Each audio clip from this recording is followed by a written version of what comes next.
Copyright disclaimer. Under Section 107 of the Copyright Act 1976, allowance is made for fair use for purposes such as criticism, comment, news, reporting, teaching, scholarship, and research. Fair use is a use permitted by copyright statute that might otherwise be infringing. Non-profit educational or personal use tips the balance in favor of fair use. Viewer discretion is advised.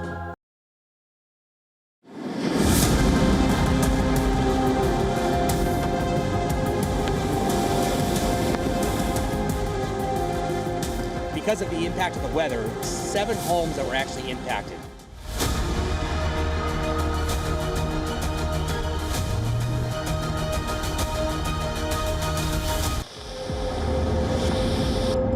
It certainly was very intense, and it certainly looks more intense.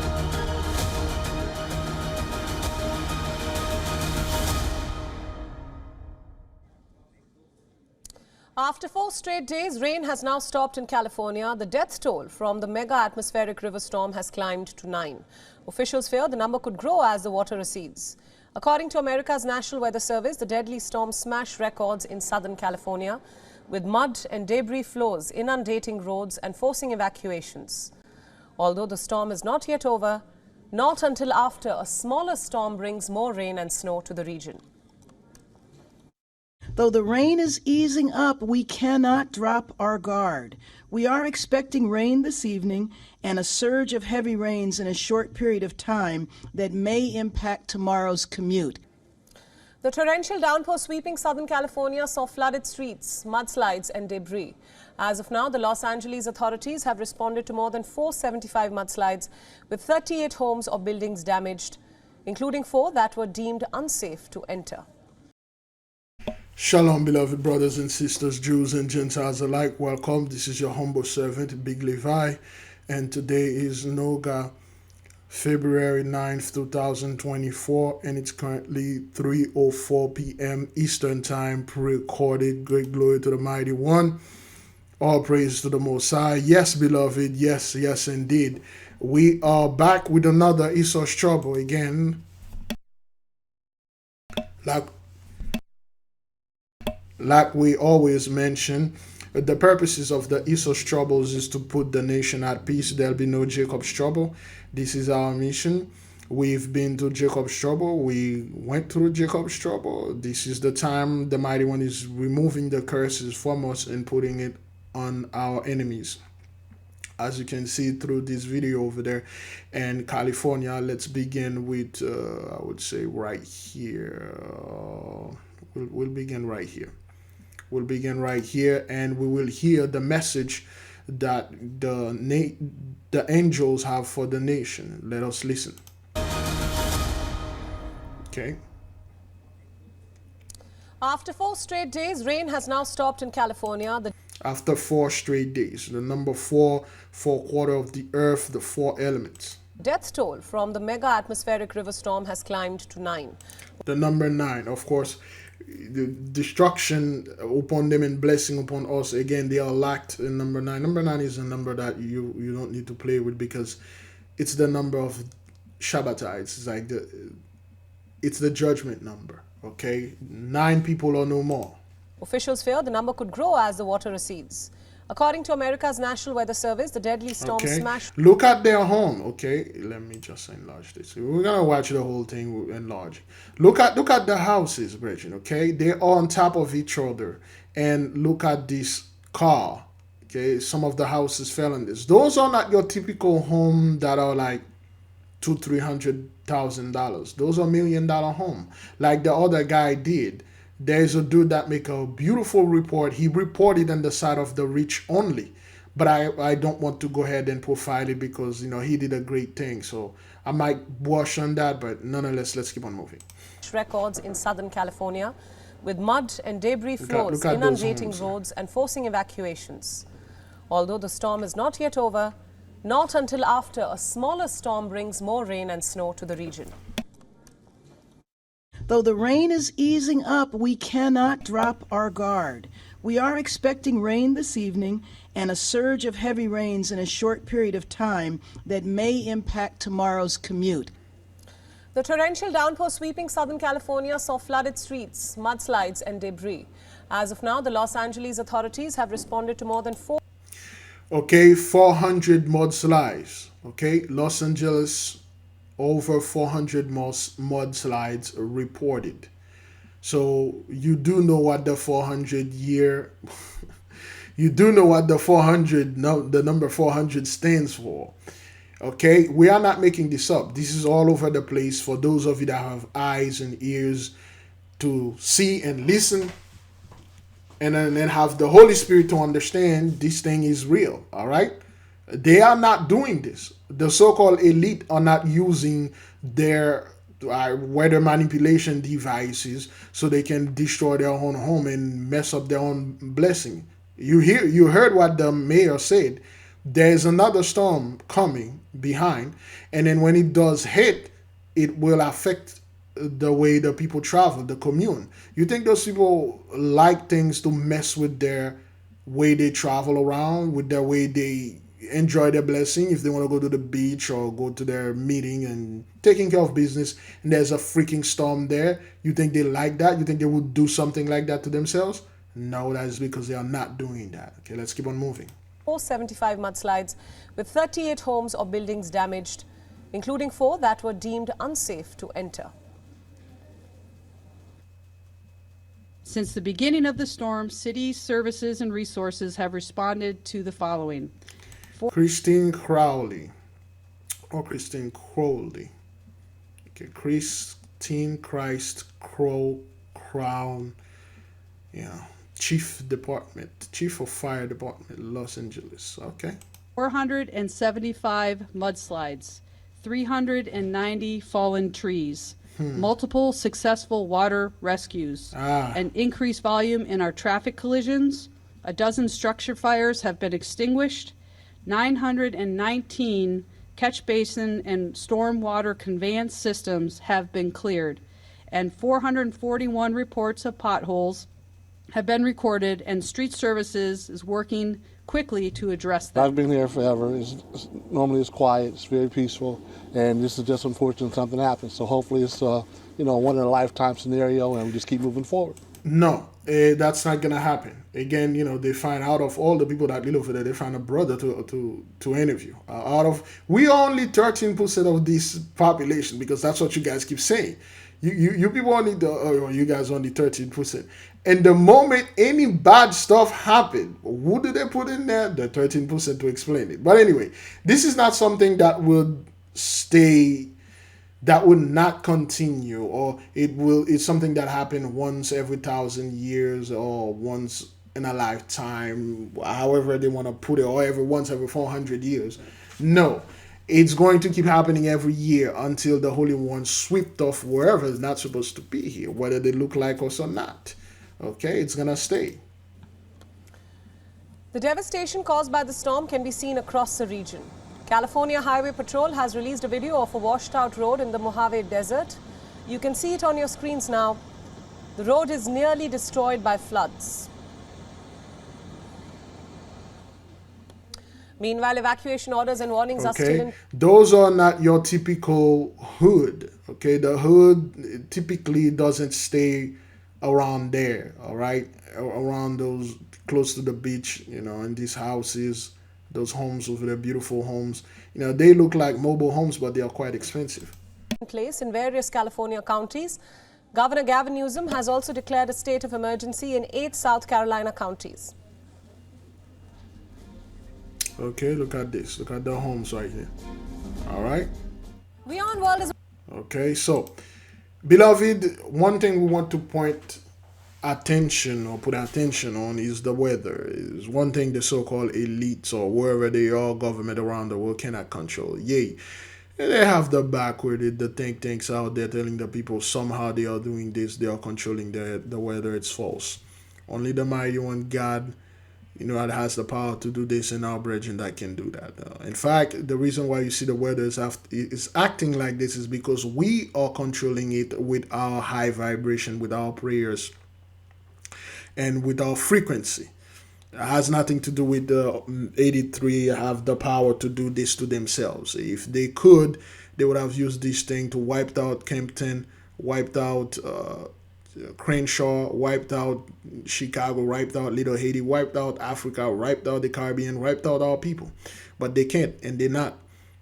Okay, the 400 years is over. Beloved, let's keep on moving. We got a lot. We got things that have been there for at least 2 weeks. We haven't get to them. Let's keep on moving. Breaking news, the military says 5 Marines are confirmed dead after their helicopter went down in the mountains outside San Diego. The helicopter vanished Tuesday night while flying in stormy weather. ABC News national correspondent Matt Gutman is near the crash site with more. Matt, what's the latest?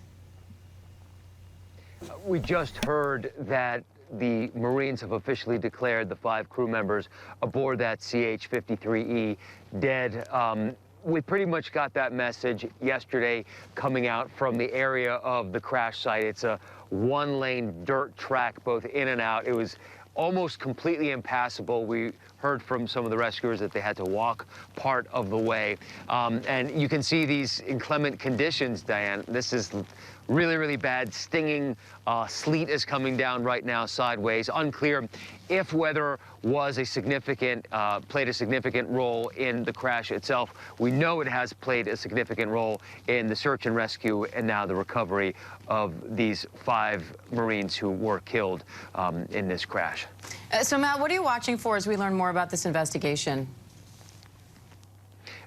We want to know exactly what happened, when it happened. We don't have a timestamp of when that helicopter went down. It's a pretty large helicopter. The Sea Stallion is known as the workhorse of the Marines. It's capable of heavy lift. It can lift a Humvee or 55 troops with full gear. I've been in them before in Afghanistan. I've had hydraulic fluid rain down on me, but they've had a pretty decent record. There was a crash in 2018, which was also fatal, and the families from that. Well, again, beloved, they have to say those things, okay? They have to say that to explain to the people why those helicopters, those airplanes, those F-115, excuse me, F-15, F-35 are crashing. They have to give you a logical explanation. You know, if their hands are moving, watch this. That crash sued the makers of certain parts of the aircraft. If their hands are moving, they are lying. Their lips are moving, they are lying. They have to come up with things like that, Bridget, okay? They have to say, well, you know, they went in a bad weather. They had very bad part. The manufacturer that had fabricated or manufactured this part was subpart and flimsy. So that's why the accident happened, and that's why those people are no more. Now, if you've been watching the news, or if you've been paying attention to what we've been doing, you see there's a substantial amount of military personnel that are being no more in accident involving military aircraft and watercraft. We see this happen throughout the year of 2023 of the Gentiles calendar, but it keeps proceeding till now. And this isn't something that just happened a few more weeks ago, a few months ago. It's been happening ever since 2020 kicked in. And they have to come up with this explanation and say, well, it was because of the weather and those bad parts. But they will never say, nah, it's the energy that is changing, the frequency, the ley line is taking those things down. And at one point, we will not be able to travel through the air, just like we won't be able to travel to the sea and the land. But of course, people just sit there. They are questioning, beloved. Okay, people are questioning. They'll say, okay, well, why is this keep happening? You mean to tell me all those planes, they were bad? Everything was bad in them? Of course, they'll have the think tanks coming with those backward idea. But Big Levi, you have to understand the reason why this happened, because Jabba Jaw and Jabba the Hutt is in them. No, that's not what that is. It's been happening way before Jabba the Hutt was in the scene. So these things keep going on. Then again, they have to lie and tell you about nonsense. So let's keep on moving, all right? All right, there you go. 2 jet blue planes collide on the ground at Boston Airport. According to the Federal Aviation, good. Really? And they put that thing so fast here. I can't even read it. Let me see. Wow. According to the Federal Aviation Administration, two JetBlue flights collide. Okay, when both planes were on the tarmac, is that what that is? I almost read it as tarmac, right? And the tarmac around 6:40 a.m. at Boston Logan International Airport on February 8th.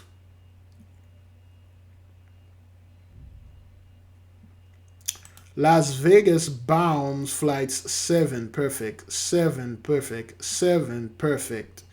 Left winglet struck the right horizontal stabilizer of Orlando flight 551. Okay, you can see the damage here.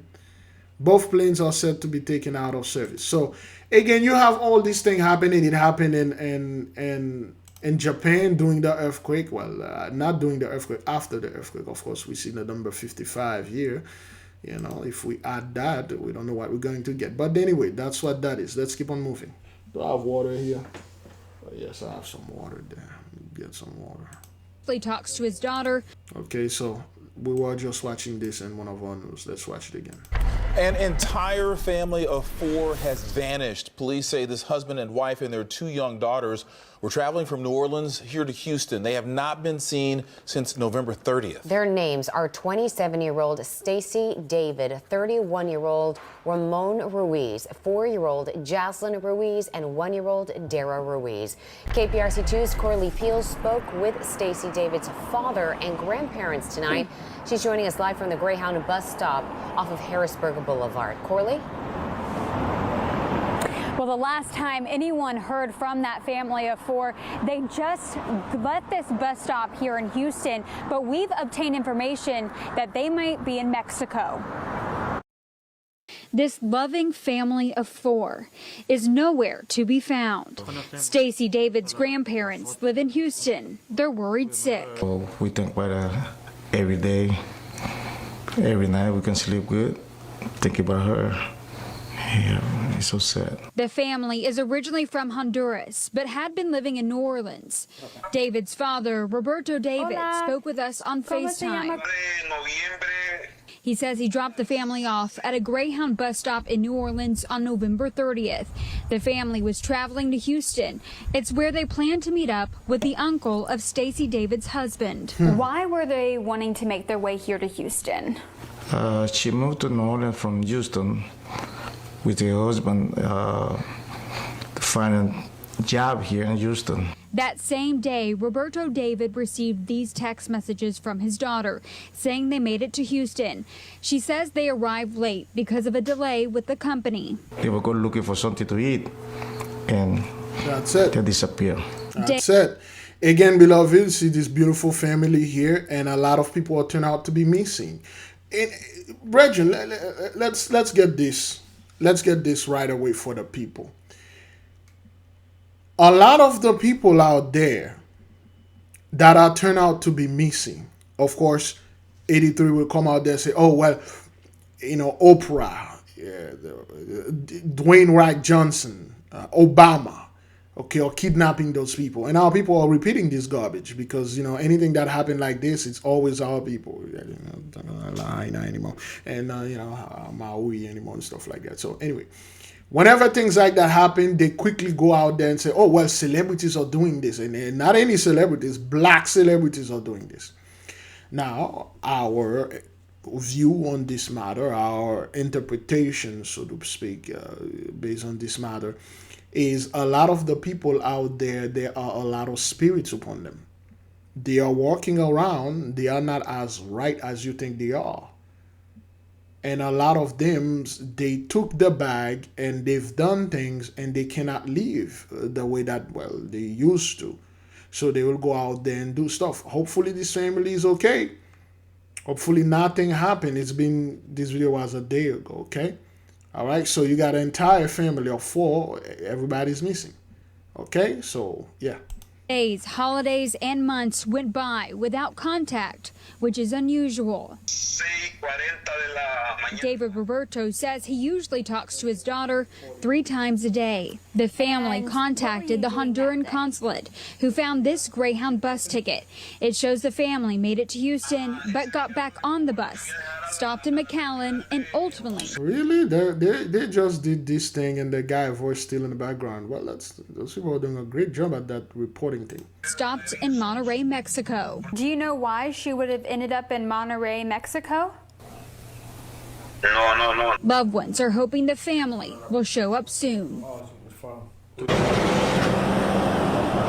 And I asked the family I asked Stacey David's family if they were ever got in contact with that uncle they were planning to meet him here in Houston. They say he never heard from them. And I also reached out to New Orleans police to ask them if they've been in contact with authorities in Mexico. They said they can't confirm that right now, but they're still trying to get in contact with that family. Coming up at 6, I also spoke with Stacey David's sister and about her connection to Mexico. You know, something going on, man. They just disappear and then they went to Mexico and then they don't know what's going on, what's happening to those people. Okay, let's keep on moving. Right now at noon, sources confirmed to CBS News Philadelphia that the remains of all 6 people have now been found in East Lansdowne. It follows a shooting and a fire at a home in that community. This has been a tragic loss for a local family. Good afternoon, everyone. I'm Jim Donovan. We'll have more on that new information in just a moment from the scene. But first, we want to show you these photos of the family that were sent to us this morning. Now, look at this family. Beautiful family, okay? And it's 6 of them. Well, they give 5. Oh, that's the remaining picture, okay? There was a shooting, all right? And then a fire, and those people are done. They just perish on that and this fire, okay? All right, the McLaughlin family, okay? So you can see them, they perish. We don't know exactly what happened, but this isn't new to us. You're seeing more and more aggressive type of act like this, okay? More deviant crime like this are being caused around the nation and around the world. So let's listen to what they had to say. They show Sue Lee, Brittany McLaughlin Lee, Xavier Lee, Natalia Lee, and Nikayla Lee. In a statement, the McLaughlin family says they will cherish the memories of their loved ones. They say they are grateful for people's prayers during such a difficult time, and they're asking for privacy while they process this loss. We want to turn now to Chief Investigative Reporter Joe Holden. He's live in East Lansdowne with an update on that recovery operation. Good afternoon, Joe.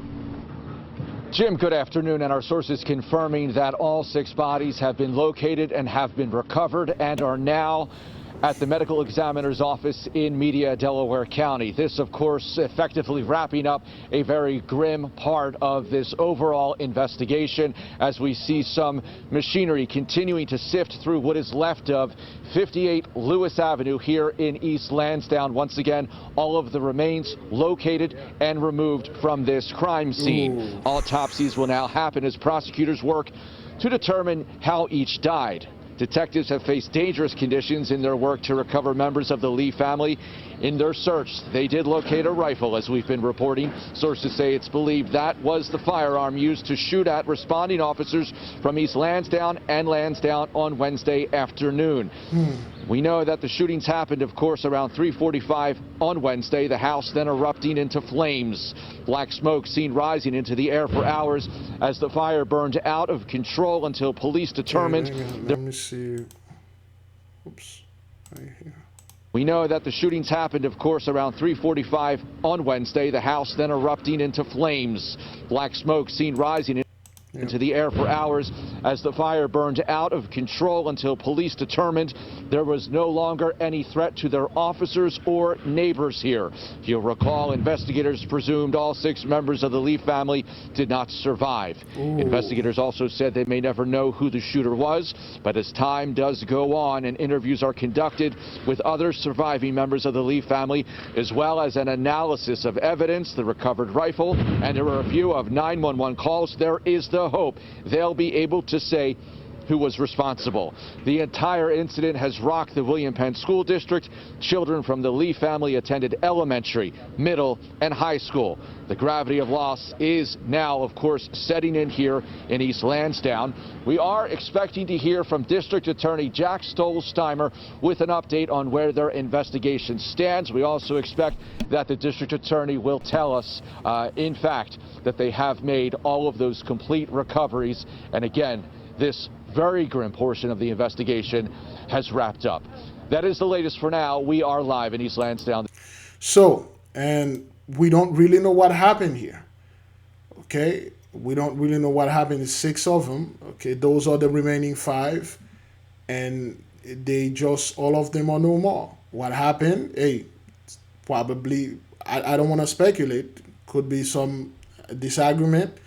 You know, people threaten to do something and they done it. I keep telling our people over and over, the moment somebody say, hey, I'm going to take you out, the kids and myself, they will. They're not playing, man.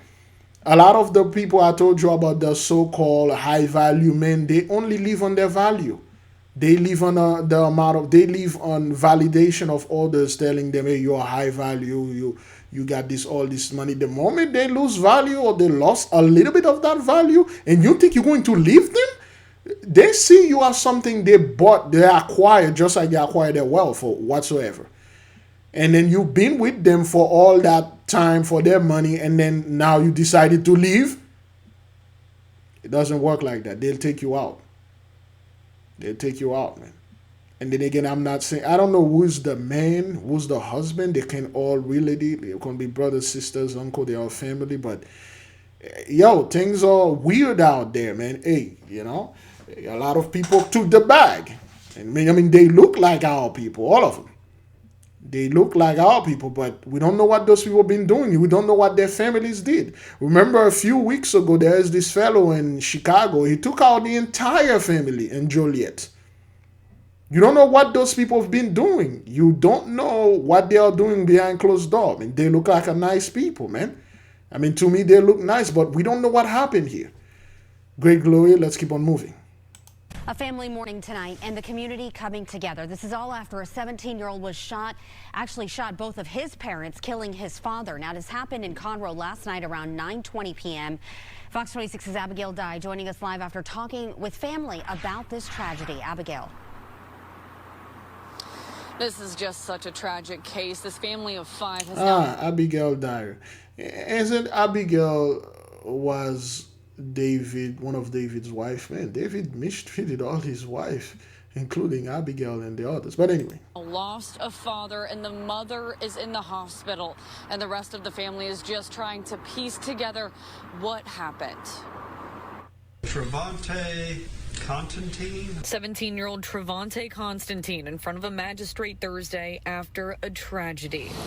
The night before, turning himself into the Montgomery County Sheriff's Office just hours after officials say he shot his parents, Romika and Leroy Constantine. Okay, so you got this 17-year-old took both parents out, beloved. Took both parents out. And you see it. We keep telling the people, you see it, you're going to keep seeing it, and it's going to keep happening. Okay? It's going to keep happening. Because there are things that need to be, there are payments that need to be paid out there. The curse of Joab, one, and the so-called 83 got here upon our land and then know where a lot of things were and do a lot of stuff unto us because they had, quote-unquote, cooperated with a lot of our brethren, whether they are skinfolk or kinfolk. And now there's payment, man. You got this 17-year-old, okay? Again, beloved, we talk about the behaviors. Anytime you see those dudes, their behaviors, the way they behave, they're 17, they got tattoos all over their faces and stuff. That's a huge red flag right there. And they don't take anger as you and I when we were 17, and when we are angry, we either fight with our hands or, get into all the shenanigans. No, those guys will take their gun and they'll take you out. I don't care if you're my mom or my dad. I don't give a crap. I'll take you out. I'm gangster. Up until their mind settle and then they realize what they've done, and then they bring themselves in. That's why we told all people it is crucial for you to meditate every day. Killing Leroy. Officials say it started as an argument in their Conroe home. We got here, we were the first ones on the scene. When we was pulling up, they was bringing her out and putting Rummy in the ambulance. Shantara Spikes, a family member, says the couple has 3 children and 2 grandchildren. Leroy was a fabulous person. He was a great husband, a wonderful dad. She says Romika is recovering in the hospital. Romika, she's fine. She's stable. Okay, so he shot 3 people, okay? He shot the father. The father died, but the mother is making recovery. All right, then. Because we have been communicating with her. We have got a little laughter, out of her. We're trying to keep her, high in spirits and prayers. You have 2 charges. Trevante is facing charges of murder and aggravated assault with a deadly weapon. Okay, let me enlarge this. Now, I can't make the tattoo. Is this F60, 64? I can see the 6 here and then the 4 here. T64. Is that what that is? T64 or T60? Well, 45? Is that look like a 49 or 45? But anyway, 45, 9, 6 plus 4, 10. Okay, those dudes, they are 17. Okay, they act like little kids. They act like they are 2, 3 years old. They'll throw tantrum if there's an argument, if there's something, and I'm going to kill you. I got my gun. I got it from my homie, and I got my gun. I'm gonna take it. I'm gonna kill you. And then what you gonna do? Nothing. You ain't gonna do nothing. The reason is, beloved, ever since they were little, they get away with anything. They never receive any punishment. They go out there, they do whatever they want, whatever they did, and their parents applaud them. They never put them in some sort of timeout or some sort of detention, so to speak. They never suffered anything. So when they are growing up like that, people will say, okay, well, they are adult. They should know how to behave. Oh, hell no. They grow up with that mentality. I can do whatever that I want, and there's nothing you can do to me until reality click.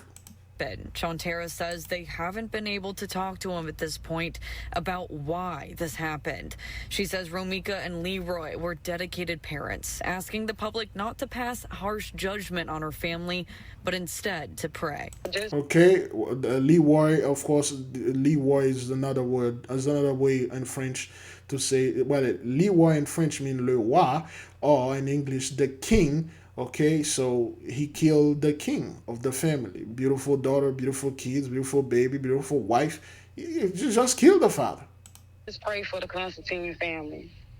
Just pray for everybody. They had, Well, the name Constantine, well, I don't want to go into the Constantine Christianity with the emperor and all that, but this is all flag. This is all red flag right there. Kids, grandkids, and nieces and nephews that they left behind, and it wasn't something that they chose to do. It was just something that happened.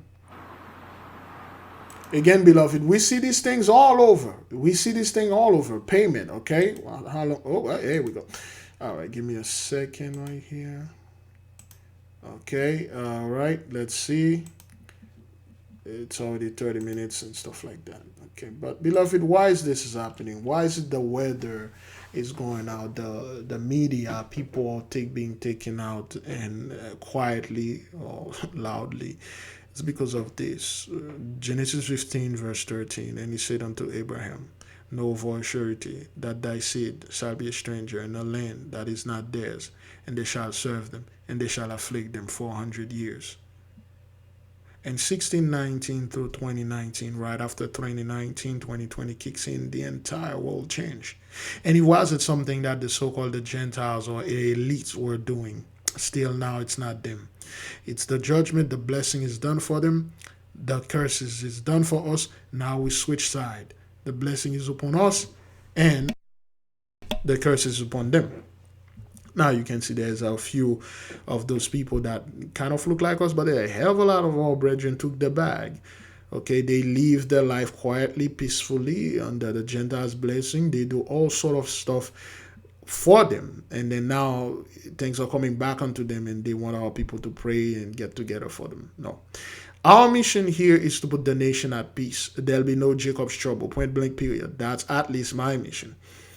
Stay in a high vibration, okay? Read other books, especially the books that are forbidden for you to read if you were or are still a Christian or a former Christian. Read the book of Joshua. Read the book of Enoch, the Apocalypse of Abraham. Read the book of Solomon, okay? Clavicula Salomonis, so the greater book of Solomon, the lesser book of Solomon. Who's your guardian angel? Who's your demon? Okay, what kind of element you have? What kind of power do you possess? Do a spiritual background check. Check who you are, what you can do, what house you're from, what days belong to you, what perfume. All these things, of course, will provide the background check for a fair amount of money if you wish it to done. But the book should be out, and you should be able to do it step by step. That's the reason why we are here, to keep and put the nation at peace. Pluto is indeed in the midst. That's why you're seeing those things all ramping. You see those crimes all ramping, because indeed Pluto is here and it is in the midst. Yay. The reason, again, why this stuff is happening is because of Genesis 15 verse 13 is being fulfilled. And then now we are in Genesis 15 verse 14. And also that nation whom they shall serve will I judge. And the mighty one is judging the nation through the 10 plagues of the apocalypse and a lot of other places, beloved. Okay, so we got the place that we begin was plague number 10. Of the things that happened over there in California with thunder voices and destroying earthquakes, which is another word for the weather, and fiery conflagration of that house that being burned down, and plague number 9, execution by the sword. The sword is another name for the modern sword, okay? That's what's going on around the world, and it's not going to stop. If you would like to study with us on private, you can join our Patreon. Okay, we now study. We're almost done. We got one more chapter in Black Labor, White Wealth, the book by beloved brother, the blessed brother, Dr. Claude Anderson. We are now in chapter 8, becoming politically and economically competitive in America. Okay, we study psychological and social conditioning process. And we studied the public policies during the civil rights era.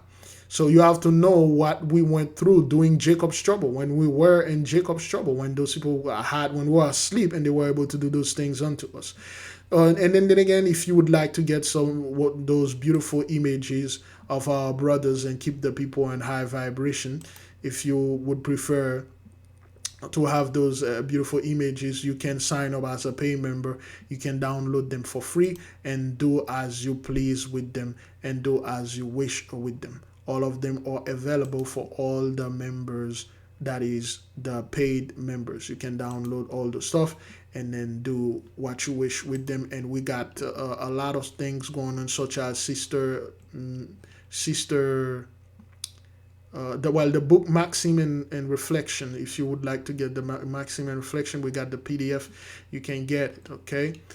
And we have that's for the intra-Templar members only. We got the Word of Power for the month of February. We show you how to activate the ley line in any place and absorb the blessing of the lands. And we have Brother Larry already did this, and all the brethren and sisters been doing that. So if you would like to study with us privately, please join on to us with Patreon. All right, let's keep on moving.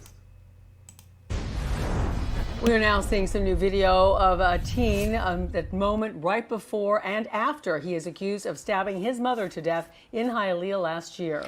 He was captured on doorbell ring camera, and Local 10 News reporter Leanne Motahong is live in Hialeah. She tells us about what the teen suspect had to say about those videos, or what he was saying in the videos. Yeah, so one of those clips actually captures a brief interaction between Derek and his mother, in which it's very typical between a young teen and a mom. Mom says, hey, be careful, don't run outside. And he is sort of asking, why do you always say that, Mom? Why do you always tell me not to run? The interaction is in Spanish and seems pretty harmless, but when you take it into the context of everything that happened that night, it just shows how this situation, this relationship between son and mother, then turned so deadly. 13-year-old Derek Rosa on doorbell camera. His mother holding her newborn baby, cautioning her teen son not to run. He asks her in Spanish why she always tells him not to run. Seconds later, he re-enters the apartment. Irina Garcia still in the same chair with her baby.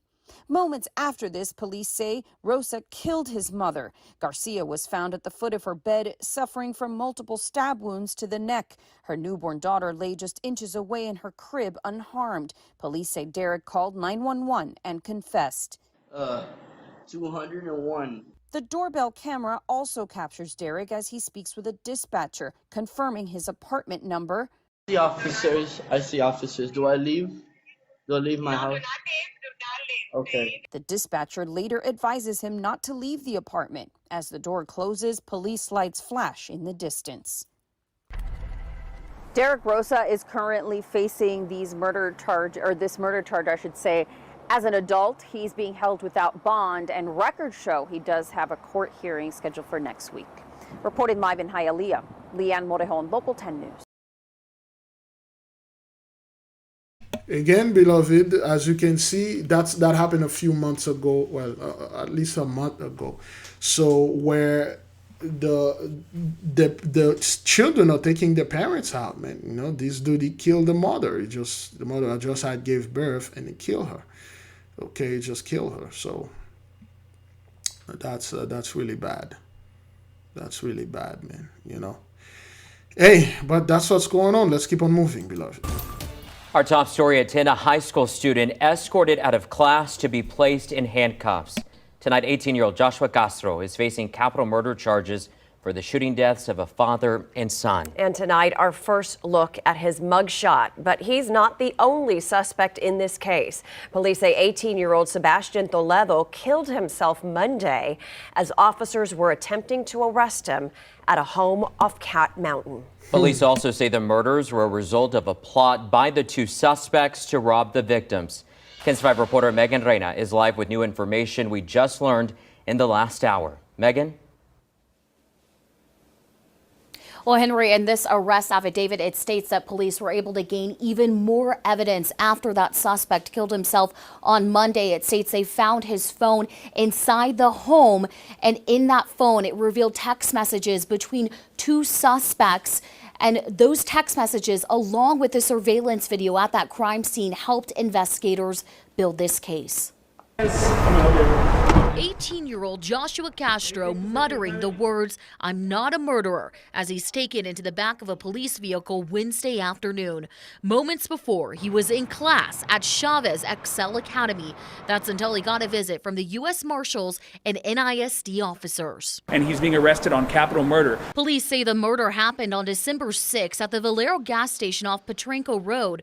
According to the arrest affidavit, the suspects met up with the victim for a gun sale. But evidence recovered from social media allegedly shows Castro and the other suspect, 18-year-old Sebastian Toledo, were never planning on paying for the gun. The affidavit states Toledo told others he was going to, quote, hit a lick on someone who was selling him a Glock 26. He was corroborating with that suspect who died on Monday to rob these victims for their firearm, in which that firearm was found to be in the possession of one of the suspects via their social media as well. At some point during the meetup, shots are fired. The gas station surveillance video capturing the entire incident. So it was a full-on gunfight there. 34-year-old Raymond Ancira and 15-year-old Raymond Ancira Jr. were killed. This obituary online from the funeral home shows the father and son. And this affidavit also reveals that there could be a third suspect. Police tonight are asking for the public's help. If you know anything, to contact them. As far as Castro, he remains in the Bexar County Jail tonight with a $750,000 bond. Reporting from the newsroom, Megan Reyna, KENS 5. Yeah, so people, it's just, Pluto's just amplifying everything. So, yeah, let's keep on moving, beloved, okay? Team News at 5 starts now. How can somebody kill Carlos? Like, no, I'm still thrown off about this. Gone too soon. A family is in mourning, demanding answers after a man was found shot and killed on the side of the road in Orange Mound. Good evening, everyone, and thank you for joining us tonight. I'm Darcy Thomas. And I'm Daryl Grade. Memphis police tell us they found the body of DeCarlos Sanders Sunday. Tonight, they're still searching for the people responsible. Only on Fox 13, Sierra Jordan shares the emotions felt from loved ones. This alleyway here on Douglas Avenue is where police say a man was found dead. Now, I spoke with the family and they identified him as 33-year-old DeCarlos Sanders. They said they're heartbroken. He was found discarded like trash. I was still thinking in my mind, surely Carlos probably in jail in Mississippi, Bartlett. I'm like, just. So again, there's nothing to say about this dude here, because he already, you have an idea why Carlos is somewhat, they find him in a pile of trash, okay? You have an idea because those are the dudes, okay? Those are the dudes. You already seen the vibe, you see the merchandise, okay? Just give it time. I would have never expected the worst. Memphis police say they responded to a suspicious call in the 2300 block of Douglas Avenue Sunday. If you take a look around, this alleyway is filled with used tires and garbage. Investigators found a man suffering from a gunshot wound who died here. Fox 13 spoke to the 33-year-old victim's family.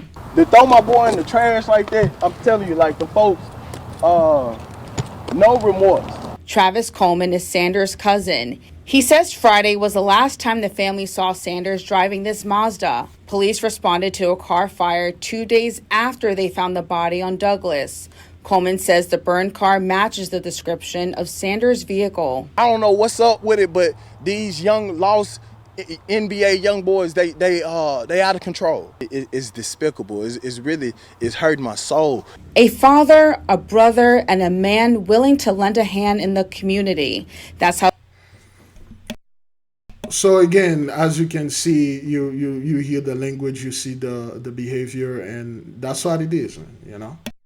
Sanders' family described him. He helping people. I'm like, Carlos, you gotta think about yourself sometimes.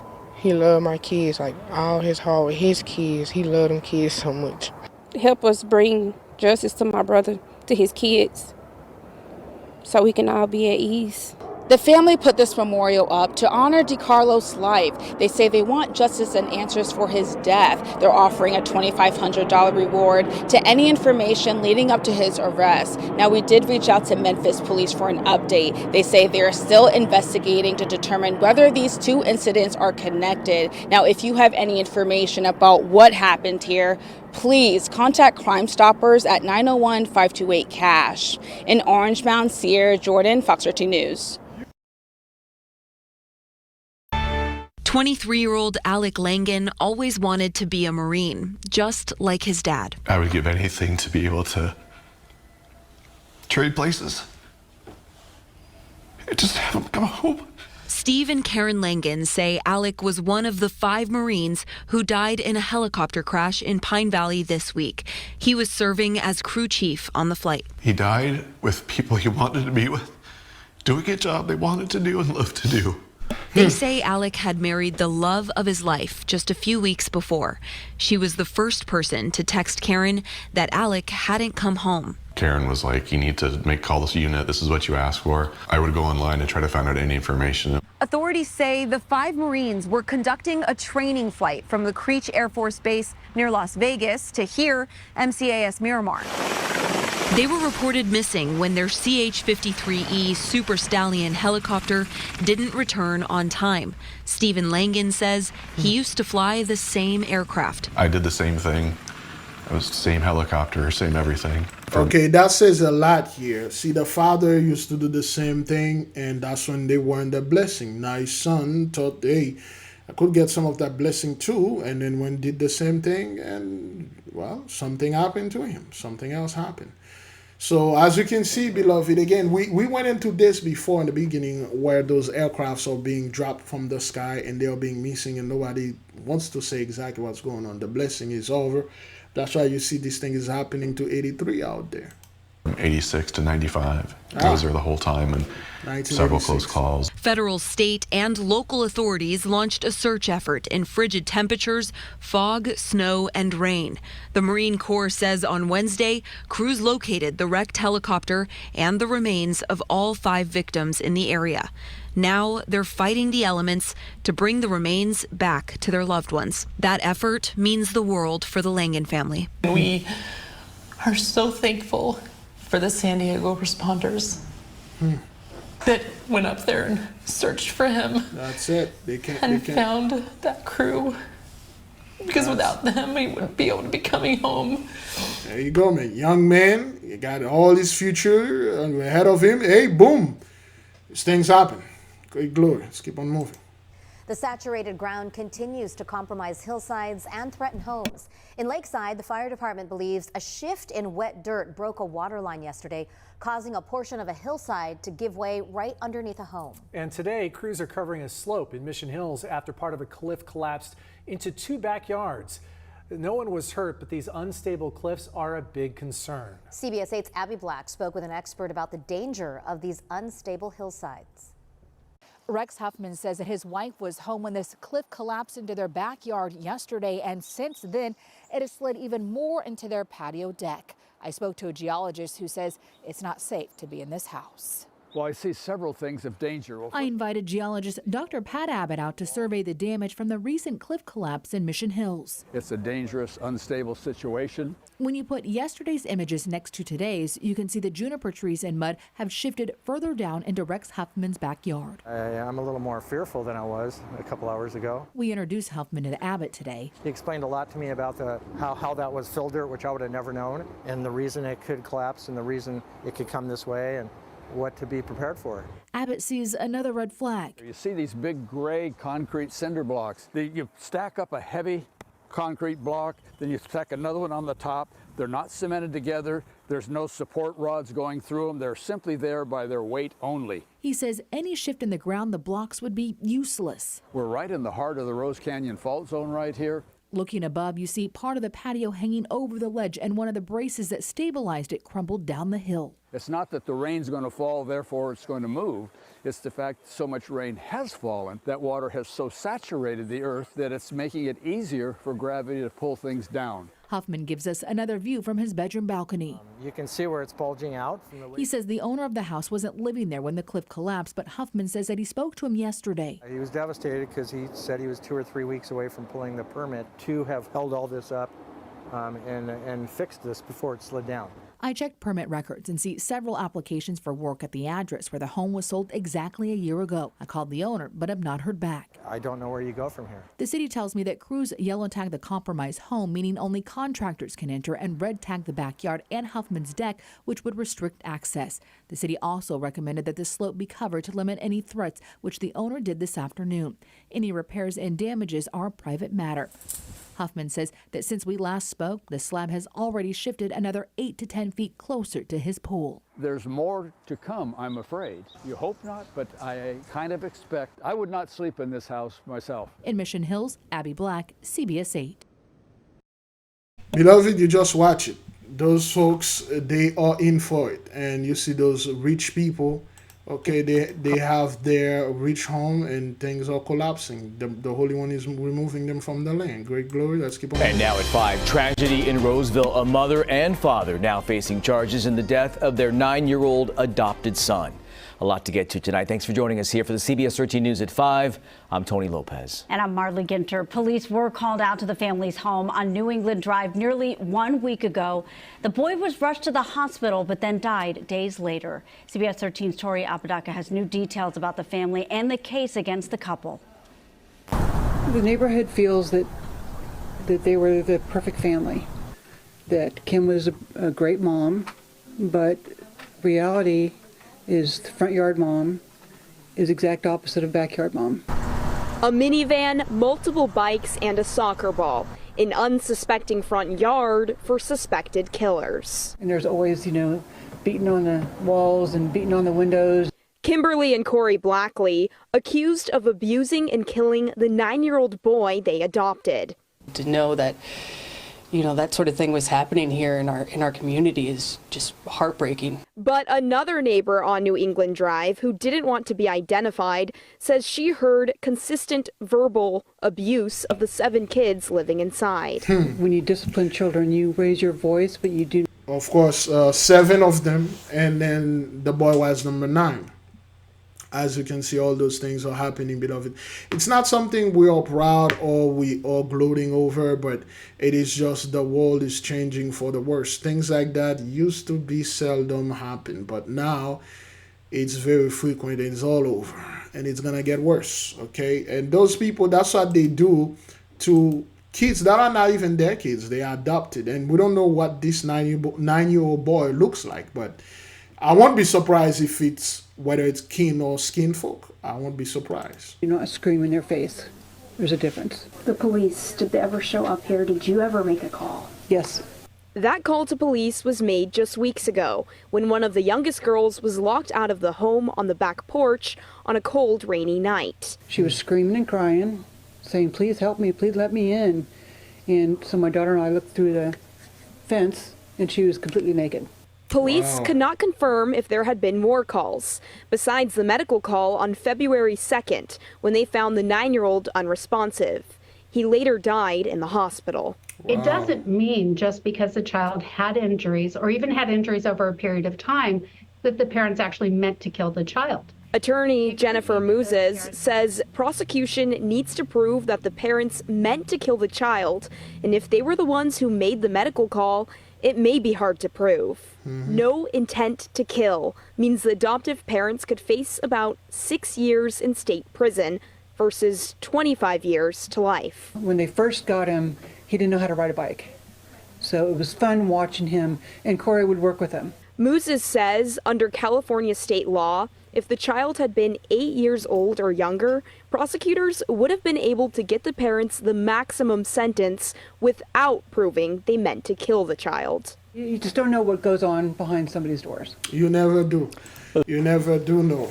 You never do know. And especially behind 83's door, because in the TVs, their sitcoms, let me see.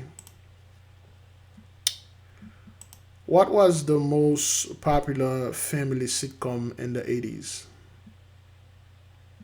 Here is information from Collider. The Cosby Show, 1984 to 1992. The Full House, Family Ties, Growing Pains, Half, Punky Brewster. I'm not too familiar with this one. Family Matters, Mama's Family. When you're watching those, there we go.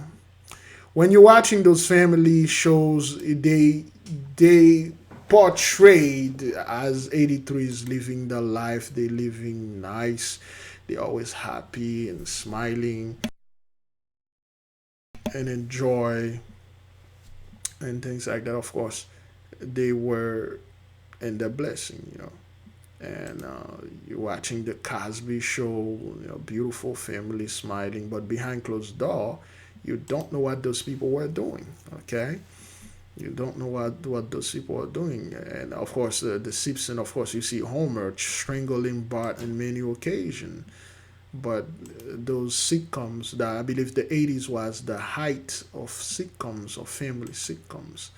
And Mr. Belvedere during the 60s, 70s, they are beautiful stuff. But in reality, those people, they are doing things to their children. They take their hunger or anger out of it. Okay, and I believe there is a video. Let me see if I can. Well, I could have. It's too long. It's an archive. So let's keep on watching. Good evening. I'm Pat Harvey, and we begin tonight with 3 teenage lives cut short in a deadly police chase that ended in a head-on crash. The driver and 2 officers were also seriously hurt.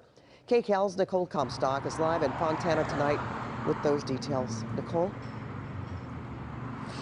Pat, these kids were just so young. They were 14 and 15 years old. So even though police have identified them, we're not going to show you their photos until we hear back from their families tonight. Now, we did learn this evening as well that it was a 16-year-old driver behind the wheel, police say, who led them on this short but deadly pursuit. Tonight, a woman is relighting candles at a memorial on this sidewalk in Fontana because what happened here late Sunday night broke her heart. A violent high-speed crash that left 3 young high school students dead. The San Bernardino County Sheriff's Department has identified them as 15-year-old Robert Reyes, 15-year-old Omari Pitts, and 14-year-old Dominic Adams Jr. They were all popular students at Carter High School in Rialto. I've been knowing Omari since middle school, but I met Robert and Dominic this year. Jason and his brother Jacob were friends with all 3 of those young men. They shared this photo with us of a memorial for Omari in his classroom. They say they were just hanging out together on Friday. They were all just funny all the time, just goofy. They would always have a smile on their face, and then just to see that happen was crazy. What happened here is tragic. The Sheriff's Department says Fontana police officers attempted to pull over this white Nissan Sentra for an unidentified vehicle code violation. They say the driver, a 16-year-old boy, sped off, traveling at over 100 miles per hour during a pursuit that only lasted about 20 seconds. Ooh. It ended, police say, when the driver lost control near Valley in Cypress and hit a responding police car head-on. 2 officers are now recovering from serious injuries. But okay, well, in the car, you can see the number 43 here. You know what to do. head-on. 2 officers are now recovering from serious injuries. But the 3 passengers in the Sentra, Reyes, Pitts, and Adams Jr., all died. The Rialto Unified School District sent us a statement that reads, "The district is heartbroken in the loss." So they panic. Okay, they panic. The police just signaling them to pull over, and they panic. They sped up. 20 seconds later, they die. That's how you lose your life, man. For the youngs listening out there. My family always tell me, anytime your friends show up to our home, to your house, you do know your friends do not work. He cannot afford a car, but they just show up in the car, don't get in. Say, nah, cool, man. I'll catch you guys another time. Busy doing something with the family, with myself and things like that. I'm doing something. Friday night, man, just hang out at home, man. If you guys want to hang out, come to the house. We'll hang out there. I ain't going to be in the car with you guys and drive around and chill. Want to chill? Let's walk to the park. Let's walk to this place. Let's take the bus. At least that's how I used to hang out when I was in high school. I still got the pictures. I still got the pictures when I was in high school, or going to the movie. Boy, I used to take a lot of my friends to the movies and hang out in Coral Spring and Pompano. It was good, but things change these days, man. I'm talking about 2008, 2007, 2006. But things change, son. It's not the same, man. Right now, kids like, yo, they see things on TikTok or whatever social media. You know, growing up doing social media, I had a high five in MySpace. All those crazy stuff was not there. Although those were the one that gave birth to that. But anyway, let's keep on moving, okay? They panic, they die. Okay, so brazen shoplifting suspect shoot New York City tourist, takes aim at cops on busy Midtown street. So those migrants, they are making head news, man. And people think, oh, those guys gonna come in the hood and then rob us in the hood and stuff. Nah, man, those guys know the hood is very dangerous, and the hood doesn't have the money that they need. So they will go ahead and rob the rich people in New York. So that's what you guys wanted. It's so backwarded. You people are like, oh, well, we need to do something about the borders. What? You brought those people here. You open the border. You pay for the bus. You pay for the flight. You give them money every month. You do all those stuff, and then now you guys want to complain? Get the out of here, man. Let's keep on moving. Wow, Long Beach got hit really hard with this rain this morning, and this is the first. We're going to show you a couple things. We're going to do a little Long Beach tour. We're going to start out right here. Those are cars actually underneath that. Wait, no, we watched this before. No, that was not 22 hours ago. We watched this before. Wow, Long Beach got hit really That was hard 8 with this days rain ago. Yeah, that was 8 days ago. My apology, boy. We watched this. Well, we're going to watch things that been sitting there for at least a week. Let's keep on moving. This is the part. Yes, we watched that already. Officer. His attorney claimed he has immunity because of his connections, but the State Department says otherwise. Local 10's Rosh Lowe is live in Sunny Isles Beach with the latest. Rosh. Yeah, when we first brought you the story, a lot of people said, wait a minute here, why does this teenager have diplomatic immunity? And in court, it was a Saturday, the prosecutor took the defense's word for it. Now this case has gone from Sunny Isles Beach to the United States State Department. And the State Department now saying, no, this teen does not have immunity.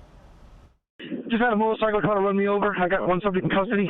That is the breathless voice of Sunny Isles Beach Lieutenant Ruben Zamora moments after he was run over, say police, by 19-year-old Abraham Gill, and that's where this story begins. The state will be deferring to defense counsel's representation that diplomatic immunity bars this crime. In simple words, Gill was let out of jail without paying a penny because his defense made an argument that diplomatic immunity applies because his dad is counsel for the Israeli consulate. But here's the curveball. The United States State Department has now gotten involved and said the opposite. They say diplomatic immunity does not apply in this case. Gill has had several run-ins with cops. On Wednesday, we brought you the story out of Miami Shores where cops say he fled from them, and then on another occasion, they pulled him over for traffic violations and... One of your parents is a diplomat? Yeah. For what country? Israel. Would you like me to call him? So now the question is, what happens with his current case of aggravated battery and a law enforcement officer? His defense tells Local 10 they are confident he will be exonerated. The Miami-Dade State Attorney's Office says, quote, defense counsel's representation was relied upon, and the defendant was released on his own recognizance. After receiving confirmation from the State Department, Office of Foreign Missions, that neither the defendant nor his father have diplomatic immunity, we are proceeding as usual with our investigation. Mr. Gill remains charged, and the case is still open. Now, you got this dude, when they arrest him, he say, hey, my father is a diplomat, you know, I'm a son of a diplomat. And not even a diplomat, you're a diplomat of your boss. He doesn't need to prove anything, he doesn't need to do anything, they just release him. And this happens all the time. Those guys do horrible crime. Hey, you know who my father is? My dad is your boss. Oh, sorry about that, sir. Keep it moving. Well, that's when they were under the blessing. But now they're not. How long we are? Another hour. Again, beloved, if you wish to study with us, you wish to be in the midst of us, please join our Patreon. Paid members only. You can study. We're almost done with Black Labor, White Wealth. And after that, we'll take Dirty Little Secrets by Dr. Claude Anderson. Okay, we have our 2024 agenda. You can go ahead and sign up and take the agenda. Okay, so you can sign up for free and download this for free. But if you want the lesson, it's paid on Patreon. All right, we have a lot over there in Patreon that we're studying, the ley line activation and all that. If you would like the beautiful pictures of our people, beautiful images, please go ahead and sign up and join on to us. We will study together. Let's keep on moving. New at 10, a father is headed to prison for the next 25 years after he was convicted of sexually abusing his 3 children. Our Michelle Choi spoke exclusively with the victims and their mother. They came to us hoping to share their story to help others.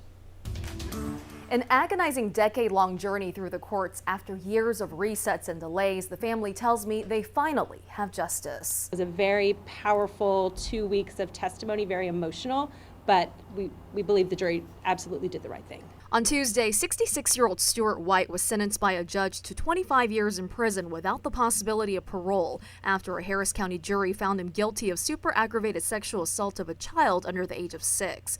Prosecutors say White abused his son and fraternal twins when they were young children. He was their biological father, and these are things that would happen in his household with them.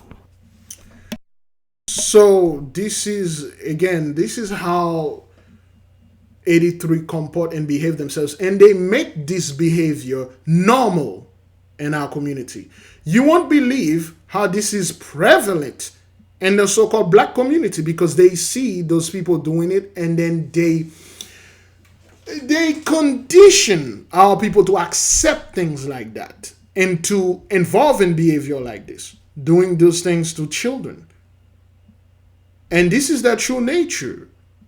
It's because we find out about it now, they want to, well, you know, this is wrong and stuff. No, those people do these things all the time. Read this book. Well, let me see if it was. I forgot the proper name. I believe. Book The Iceman. There we go. No, that's not the one. Not this Iceman. I watched the movie Iceman. It was well made though. It was well made. Terrible things, man. Let's see. Dr. John Henry Clark book.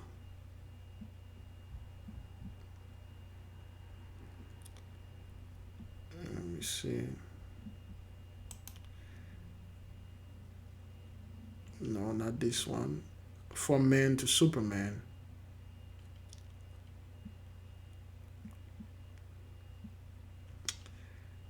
I got this book home. I was reading it, but it's the behavior of the Iceman. The white man, the Iceman, something like that. The white man, the Iceman. Well, it's along that line. I forgot the. Okay, this is a behavior that they had ever since. Well, they were like this. It's something that is normal unto them. And our people love copying garbage like this. They love mistreating the children. And that's why when they grow up, they freaking kill you. You know, that's why we cannot blame those 17-year-old boys when they grow up. They are all messed up, tattoos all over. They are doing all sort of things and they kill their own father. We cannot blame them because things like that, they happen because those people, they keep copying the behavior of the so-called 83 and then they are pasting in those behavior onto the kids and the kids ended up killing everyone. That Juliet fellow Romeo, which is a tragic name to give your child, but Romeo, he took out his entire family because their family did things to him.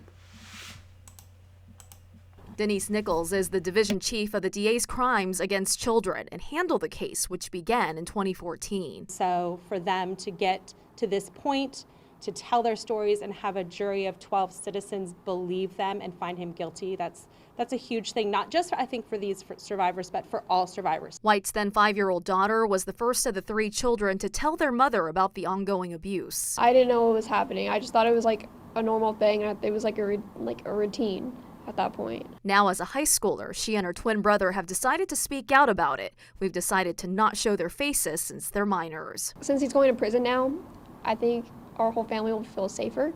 I think that it's finally like something I can put in the past. She's sharing her story, hoping it will help other victims. There's always someone that you could talk to and that will help you with it. If it's not your mom, then it'll be somebody else. Her twin brother and older brother testified in court. I'm happy with the outcome. I wish it had happened sooner. Catherine Walker is their mother. She filed for divorce after her children told her what happened. It's important for children who have been abused, as young as they were, to be heard. The last 10 years have been unrelenting, painful. Prosecutors say White worked as an unlicensed chiropractor in Harris County. He's now taking steps to get a new trial, denying all wrongdoing. He is unable to, in my opinion, show true remorse and be accountable for what he did to his own 3 children. Despite everything, Catherine says they'll continue to lean on their faith and heal together. And we are thankful for that guilty verdict, and we are going to move forward and close this and put it behind us and live the best life that we have. No, you won't. You can't. After something like that happening, a lot of therapy, especially the SM. And then our people that went through things like this, you need to deal with it. It's not going to go away by you forgetting it. It's not going to go away by you ignoring it. You're going to have to deal with it head on. We have ways to do this. We have ways. We help a lot of brothers and sisters. It's not easy. You know, the process is slow, painful, but the result is sweet. You need to get those things off of you, okay? Shalom. Let's keep on moving. How long we are into this thing? Whoop, stop this stuff. How long we are? An hour and 13 minutes. We got about 45 minutes. This thing, 18 hours. No, that's like Men accused of sexually children in Haiti. Yes. That happened a week ago. Let me refresh that. Then we have new information about an accused child predator who allegedly targeted children in Haiti, and there could be hundreds of victims out there. Local 10's Christina Vasquez live now with this developing story. Christina.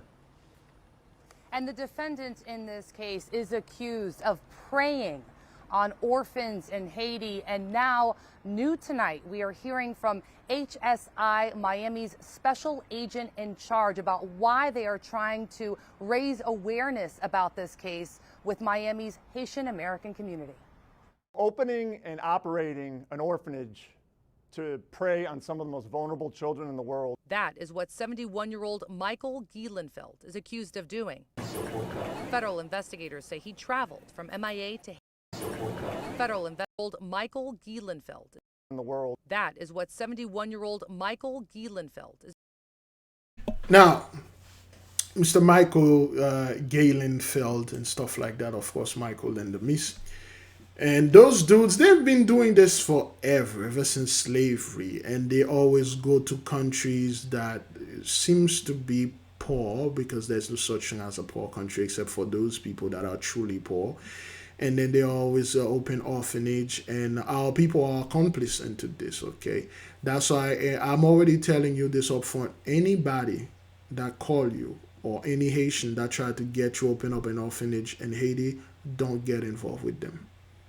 It's nothing but money grabbing and abuse. Those children being abused. And most of those kids are not orphan. Most of them are not orphan, okay? They are kids they put there to traffic.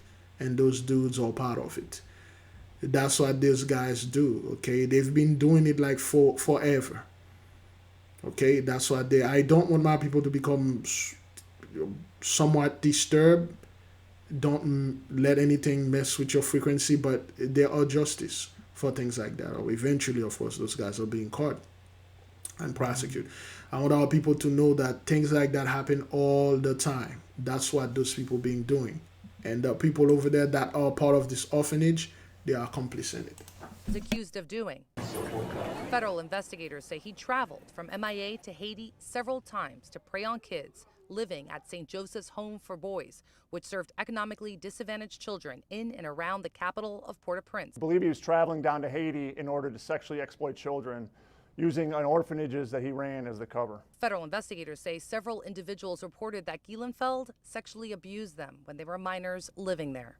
Homeland Security Investigations has a priority of investigating what's known as child sex tourism. That's individuals who leave the country for the purposes of exploiting children overseas. We sat down with Homeland Security Investigations Miami Special Agent in Charge, Anthony Salisbury, who explained why they are trying to get the message out about this case to the Haitian community in particular. We have concerns that this subject had access to hundreds of children over the years who would be young adults at this time, that he owned and operated these orphanages between 2006 and 2010.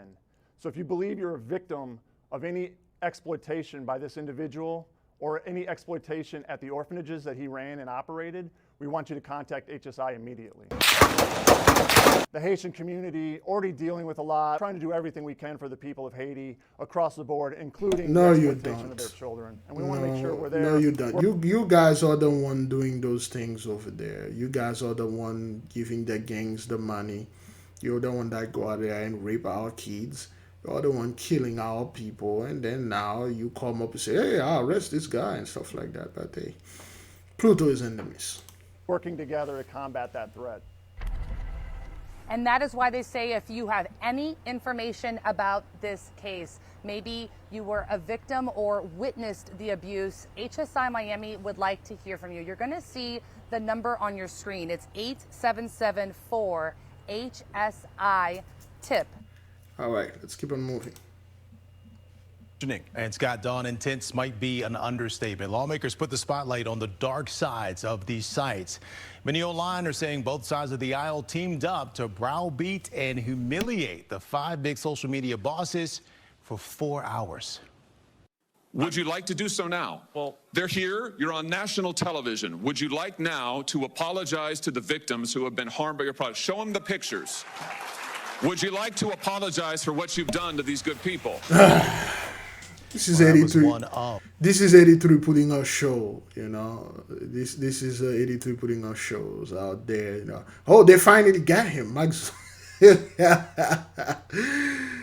Mark Zuckerberg wearing cheap suit, being over there, you know. This is a show. Smoke. The most talked about moments. Mark Zuckerberg, who runs Facebook and Instagram, singled out, goaded into apologizing to dozens of parents sitting up front whose children were abused or bullied on social media. He said he was sorry for what they experienced and that Facebook is investing in features to, quote, make sure that no one has to go through the types of things that your families have had to suffer. Get out of here. Let's keep on moving. That killed her. Family members found her body in their home in Isanti. State agents. We've learned the fentanyl crisis has taken the life of a Minnesota teenager. The 17-year-old died about a month ago. The sheriff confirmed today that it was opioids that killed her. Family members found her body in their home in Isanti. State agents are trying to figure out where she got the lethal dose of fentanyl. A Minnesota mom who lost her son in a similar way wants answers and action. That's why she was on Capitol Hill today as lawmakers grilled 5 of the world's most powerful tech CEOs. Alan Henry spoke to that mother and Senator Amy Klobuchar after the hearing. Alan? Yeah, Frank, kids across the country have died from the drugs bought on social media like Snapchat. Others have committed suicide after being blackmailed with their most private photos. Parents and lawmakers today wanted to know, what are these tech companies going to do about it? Parents hissed at the 5 social media CEOs as they walked into the hearing. We're losing so many kids, so many amazing kids, and they're getting younger and younger. All right, so I'm just going to talk about what the parents just said here. The reason why you see this, brethren, is because the problem is really affecting them. Remember, they put the drugs in our community to destroy our youth, to destroy us. We pretty much escaped that. Most black folk don't do drugs. And the one that do drugs, they become somewhat immune to it. Okay, they can't. We got people been doing crack since the 80s till now. They still alive. It become like smoking cigarette to them. It's safer. They don't have any cancer for it. Again, I'm not advertising or I'm not telling our people out there to switch from cigarette and smoking crack. I'm just simply saying a lot of those people are still alive. Please do not call me when you're in the back of a police car. Big Levi, you are a bad advisor. The Most High should send you straight to hell. You got me caught with 2 pounds of crack in a crack pipe. And I used to be a smoker, smoking cigarette and menthol. Right now I'm going to jail because you say crack was safer. That's not what that is. I'm saying our people, we passed that. Okay, there is no longer crack crisis in the so-called black community. We still do have drug crisis, but not the way those people are having it. Again, the reason why you see they are coming out there, they say, we are losing so many children. They are. You see, the so-called cartel, they are very smart. All right, they know the so-called this generation Z, millennial, whatever. They love buying stuff online on the social media. That's why they are selling them. And then those parents, instead of keeping their children off those things, educating them, they are blaming the so-called the social media. Put that fellow over there, Mike Zuckerberg. This dude, Mark Zuckerberg, this dude haven't been the owner of Facebook ever since Facebook created itself, so to speak. Okay, this dude is just the face they put out there and stuff. You think the so-called 83 will leave something that powerful in the hand of Mark Zuckerberg? And Facebook is all against our people. Point blank period. Let's keep on going. By the day, and that's unacceptable. Bridget Noring joined Senator Klobuchar in D.C. to share her story. Nearly 4 years ago, her 19-year-old son Devin died in their Hastings home. He didn't know the pill he bought on Snapchat contained fentanyl. Of course. For so long, big tech. Of course. Again, your son was a junkie. People, you have to come out there and say it. My son was a freaking junkie. He bought some drugs and the drugs kill him, point blank period. That's what it is. Don't sugarcoat it. Has been able to do whatever they want to do, and there's been no consequences. So they need to be held to a higher standard, a higher accountability, so parents have recourse when their children are harmed. Lawmakers grilled the CEOs today about drug purchases and sexual exploitation of teens on their platforms. Sexual purposes. Those people, man, it's just, if I was there, I would just throw a Molotov in the midst of them, man. You know, it's just, you won't believe, brethren, how many of those young girls that are online, young women that are seeking things because they are on drugs and they need to purchase these drugs, and they will give what they will give. They will rip the door of this bakery and say, hey, it's open. Well, it's just throw a few pennies and quarters on the floor and I'll take it. You won't believe this. That's why I do not have Snapchat, because Snapchat, out of all of them, are the worst. That's where you get most of those young girls, okay, 18 and below or 18 and over, contacting you and offering you things so they can get drugs. That's what it is. Talking about the predators. What you're calling predators out there are very careful. Predators don't go online and seek for those things. They're very careful. It's because there is a demand, okay? And that's why the supply is there, okay? A high demand. Have you apologized to the victims? Meta CEO Mark Zuckerberg. Would you like to do so now? And Snap CEO Evan Spiegel. I'm so sorry that we have not been able to prevent these tragedies. Oh, wow. That's like, oh, wow, man. Those guys, they apologize. And then those guys with that cheap suit, they just get out and make millions, billions. You think, man, get out of here. Address parents like Bridget directly. We work very hard to block all search terms related to drugs from our platform. But it's going to take more than an apology. There's no apology in the world to make up for what's been done. And you know, you always want someone to own things, and apologies are important. But we got to do so much more. They have hired so many lobbyists to stop these bills. And Bridget is just here, right? She doesn't have 5 lobbyists for every member of Congress. With the rise of AI, Klobuchar says the need to act is even more urgent. Just last week, fake explicit images of superstar Taylor Swift spread like wildfire on social media. I see the future. And with AI coming, our own democracy, these fake voice videos that we're seeing and fake pictures, we have got to get a hold on it. Well, Snap CEO says they're supporting the kids.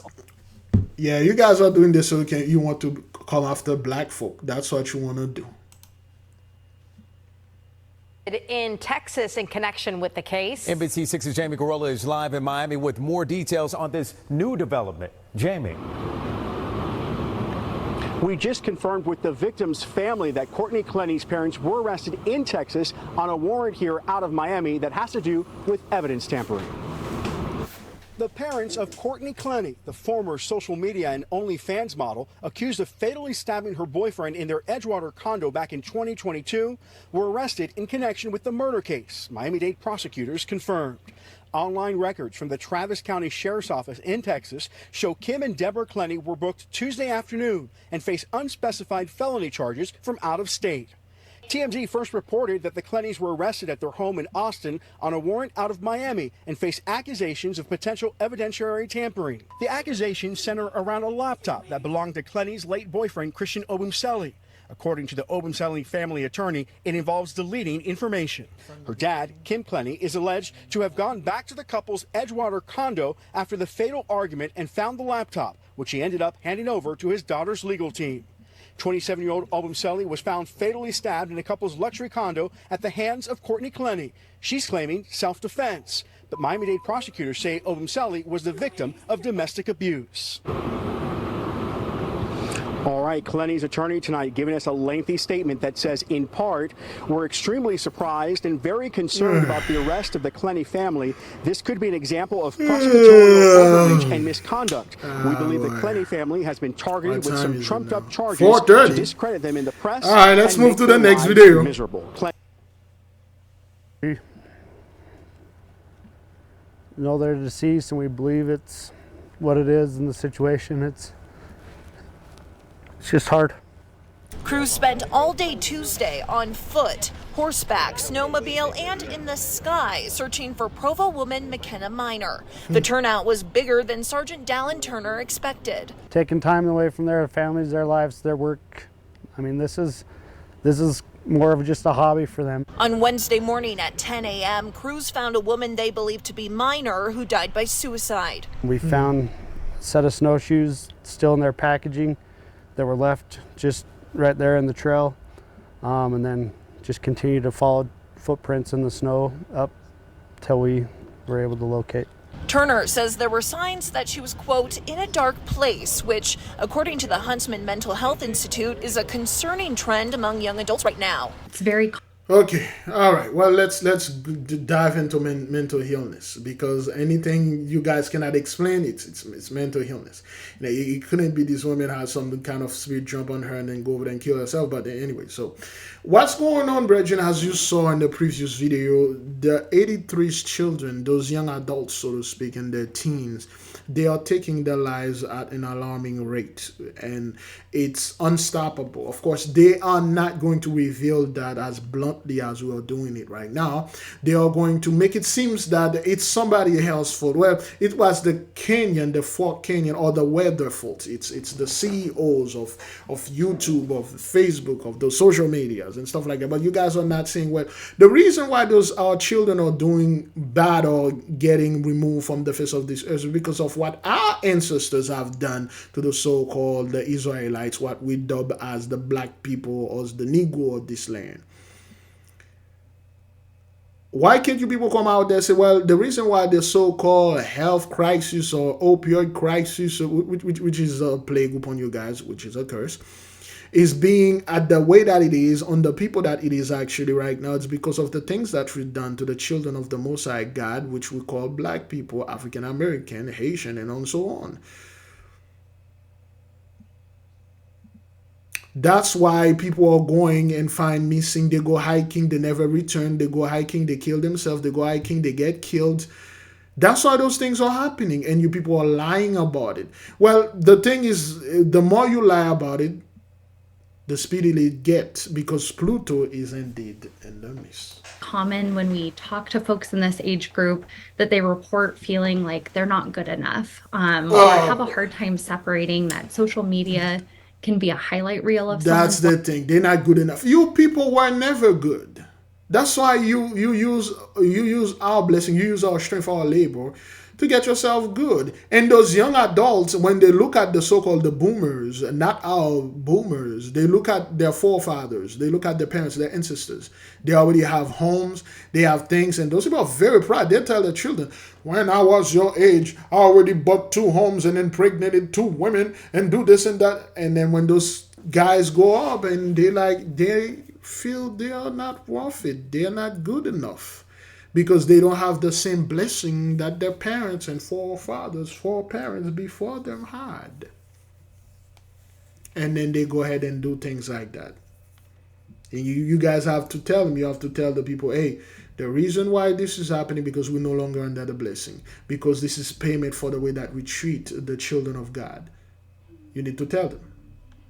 life and not always the full picture of what's going on. Rachel Lusinski says young women have higher rates of suicidal thoughts and attempts, while young men have a higher number of suicides in general. If you're struggling with suicide, if you're struggling with anything with that nature, there's always hope. There's resources, there's things that are out there that can help you. One of those resources is the number 988. It's confidential 24/7, it's free, and it'll get you in contact with the Utah Crisis Line. There's also the Safe UT app where you can... Okay, this thing is being done in Utah, okay? All right. Let's see, 988 over there in Utah. Confidential sources is okay, well, 988 over there. The number 988. It's confidential. So this is not, a lot of them are 988 themselves. And again, beloved, this is Utah we are talking about here. This is not any place, okay? This is Utah. And a lot of those guys and those women over there and the men are literally killing themselves. There was a report that came out in 2017. No, was in 2014. Let me see if I can get it. Hopefully I get it. Utah suicide crisis. Okay, well, See, they don't even give you the result. Look at this. You said Utah suicide crisis. You are not alone. If you are someone, where's the video? Where are the video? This is how bad it is, Bridget. You can't even type this thing in. Well, maybe because I said it. Let's go to YouTube. Let's type it.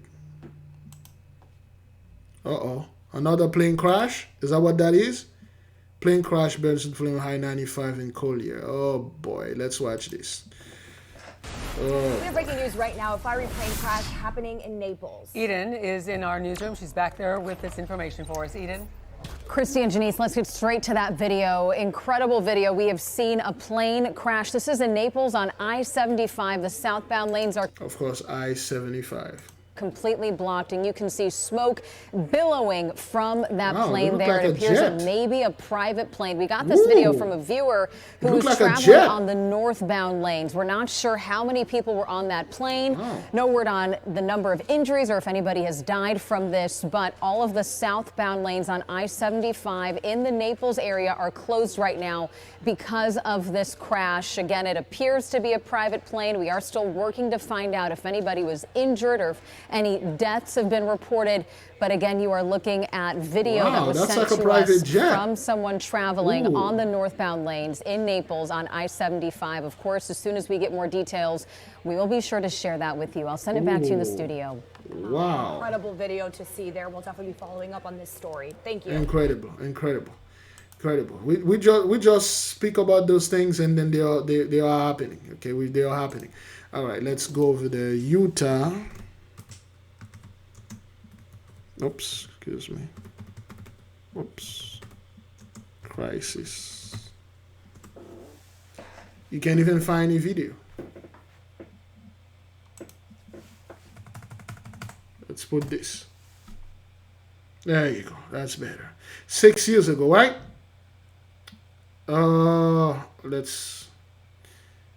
Boy, there was like a long thing going on 6 years ago. I think they removed it. Let's watch this one happen 6 years ago. So concentrated. KSL kicked off our commitment to suicide prevention on Sunday edition.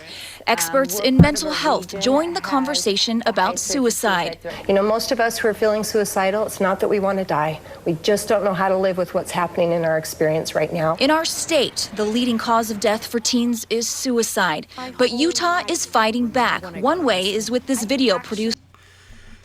Look, and again, Bridget, you have to watch what those people are doing. Look at this. Listen and then look at this. By the Utah Suicide Prevention Coalition. And when that rumor about me started spreading all over social media, I thought it would never end. Like, I thought the only solution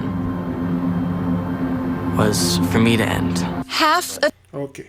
They begin the video with a black girl. Cause of death for teens is suicide, but Utah is as if we are the #1 people in Utah. The majority of folk that are living in Utah are black female or black male or black people in general. Something had nothing to do with us. Who they put over there in the first? This black girl. That was 6 years ago. 2000, let's see. Okay, clickbait, they did not address the issue. Oh boy, this is less about why and more about prevent. Let's see when it was. 2017. Yeah, it was around that time. Utah was all over the news, okay? fighting back. One way is with this video produced by the Utah Suicide Prevention Coalition. And when that rumor about me started spreading all over social media, I thought it would never end. Like, I thought the only solution was for me to end. Half of teen suicides in Utah are gun deaths, so the video carries an important message. Keep your guns and ammo locked up safely. Yes.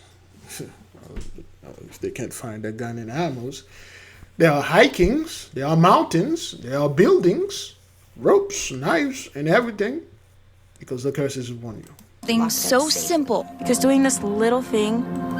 And why? Why? Why is this? Why? That has nothing to do with us. But whatever it say, son. Can make a big difference. and we will. Anyway, let's keep on. How long we are into these things? Good grief. All right, let's keep on moving. KSL News at 10 starts now. Good evening. Our top story tonight, more than $1 million in baby formula and other medical supplies stolen from Intermountain Health. And now a Tooele County man accused of stealing the items is dead. News specialist Garna Mejia live at the federal courthouse where this all began. Garna? Yeah, a federal grand jury recently charged Preston Carr with 16 counts of wire fraud and money laundering. He was expected here in federal court last week, but he never showed up. We found a house out here in Stansbury, and we fell in love with the neighbors. Brittany Gerard has lived on Winchester Drive since 2021. And then just get to know, who's who and where they're at. But there's one house with a lonely man that neighbors knew little about. One of those quiet houses that sits in the corner that everyone kind of wonders, who is it? Is he okay in there? Yesterday morning, they were startled from sleep. Sirens and cop cars coming our way down our street. Then SWAT team was here with guns, and they were trying to get into the home. Court documents now reveal an arrest warrant served by FBI agents, telling him to come out. And then 3 loud bangs. We didn't know if they were guns or if they were the flash sound. Inside, authorities found the body of 53-year-old Preston Carr with an apparent self-inflicted gunshot wound. It's unclear when Carr died. It was pretty traumatic. Carr was accused of stealing supplies from his job at Intermountain Health, mainly baby formula and CPAP masks. He sold them online and pocketed the proceeds. Charging documents show Carr made nearly $1.5 million over the course of 5 years. He spent the money on cars, houses, and comic books, among other things. Carr was expected in federal court January 24th. When he didn't show up, the bench warrant was issued. It was a sad day. Your heart changes when you actually see what this family is going through and the sadness that came out of that house. In a statement, Intermountain Health called this a sad and unfortunate situation. They said that Carr was fired back in 2019 when his misdeeds were discovered. Now, KSL.com's Pat Reevey broke this story. You can find the rest of the details on our website. Back to you. Awful story all around. Garna Mejia live tonight. Garna, thank you. Yeah, so that's how those guys make their money. They make their wealth, $1.5 million in stealing those things and sell them. And that guy was living well. So the time come, took his life out and stuff. Great glory. Let's keep on moving. Was hit on a bridge in Fort Lauderdale early this morning. Let's go down to Local 10 News reporter Roy Ramos. He's live right now on the scene with the very latest. Roy?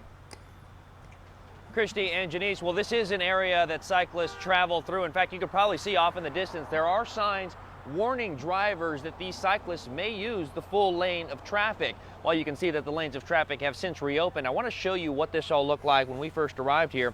Sky 10 up above a fatal crash involving a cyclist this morning hit while driving over a downtown Fort Lauderdale bridge. This happening near the 400 block of Southwest 7th Avenue just before 7:30 in the morning. Now, from above, you could see the man's body covered in a yellow tarp lying next to that bicycle. Investigators with Fort Lauderdale police arriving to find that he was struck by this white car that first continued to travel over the bridge, but then turned around and returned to the scene of the crash. The incident causing traffic delays where drivers were forced to detour around this investigation. But as we just told you, the lanes of traffic are now reopened. As we come back out live, I can tell you that there were investigators out here gathering more information, but still no word on who the victim is. We are also hearing that traffic homicide investigators are still gathering evidence and working to find out if this driver will be cited or be facing any charges. As we get to those details, we'll be sure to let you know. For now, in downtown Fort Lauderdale. All right, Fort Lauderdale, very well-known bridge, got killed there. Great glory. Discovered inside a car. Both victims died from gunshot wounds. Fox 26's Shelby Rose is in the Spring area with the latest.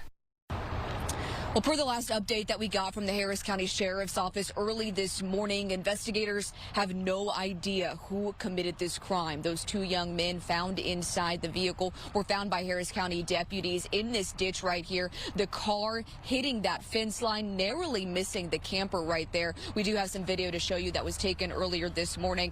It all started as a report of a single vehicle crash at around 10:18 last night. And when deputies arrived on Paloma, that's when they discovered the two men dead from gunshot wounds inside that car. Now, they weren't able to give us an exact age of the victims, but we're told they're either in their late teens or early 20s. And in terms of how this happened, that's still unknown. Investigators say it's possible the two were driving when the shooting occurred, but when asked if road rage is considered a factor in this shooting, this is what Harris County Sheriff Ed Gonzalez had to say.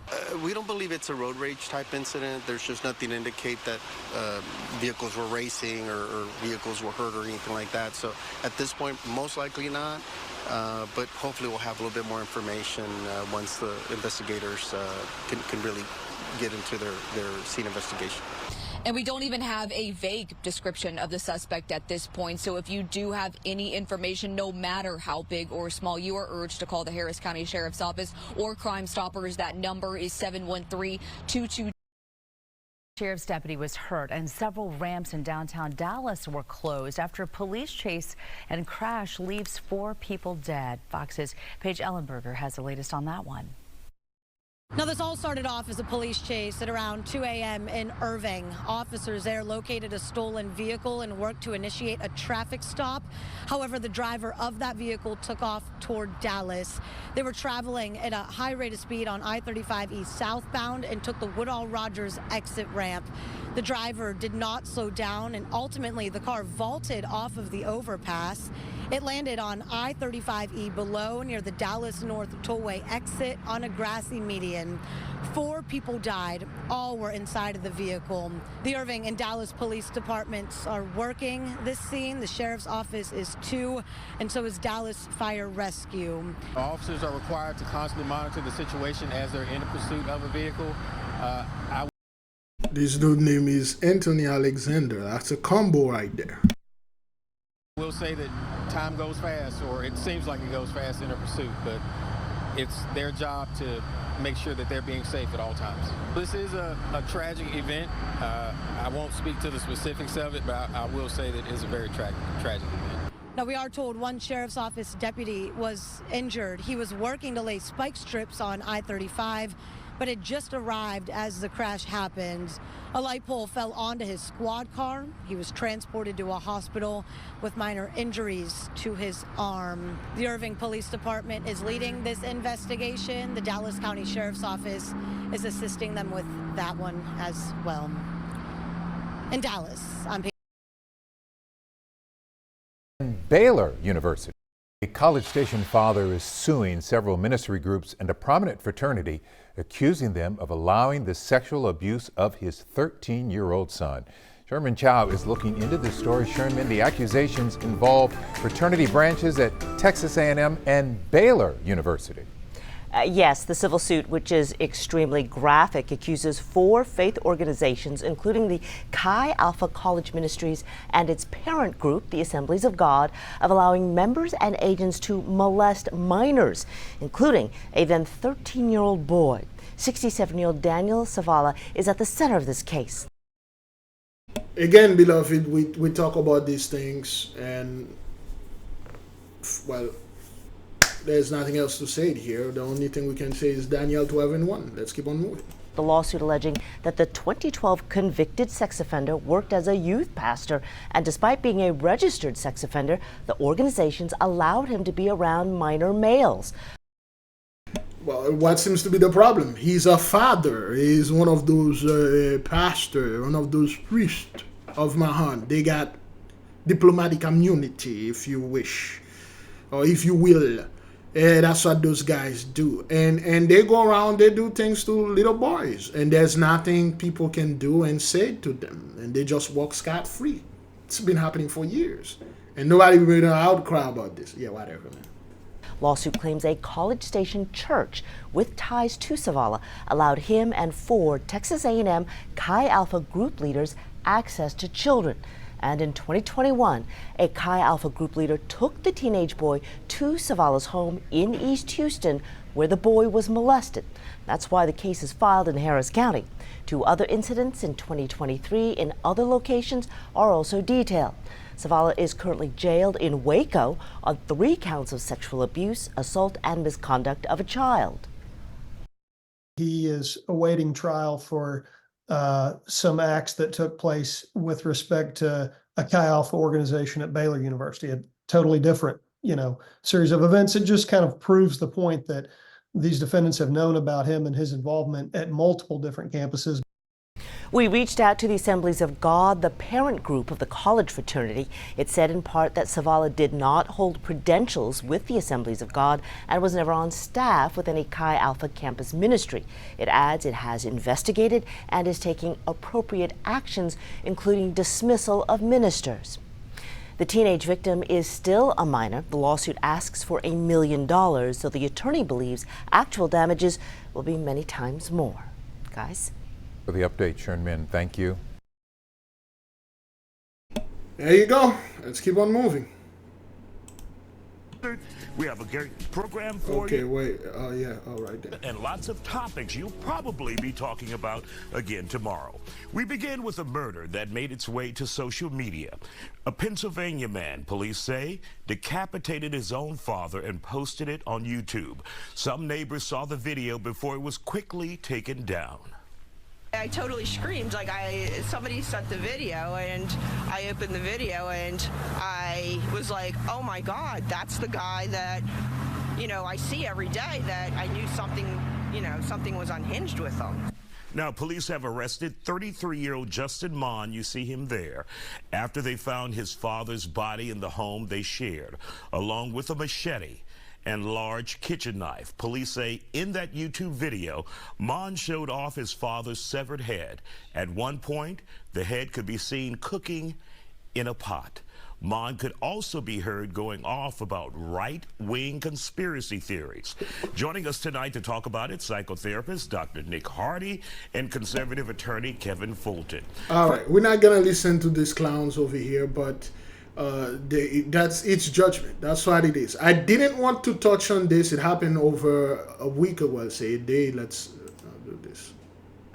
We have a great program. It happened 8 days a week ago. I didn't want to talk about it, but this is what's going on and happening in those people's backyard. Okay, let's watch this. No, I don't want to watch it because it's payback.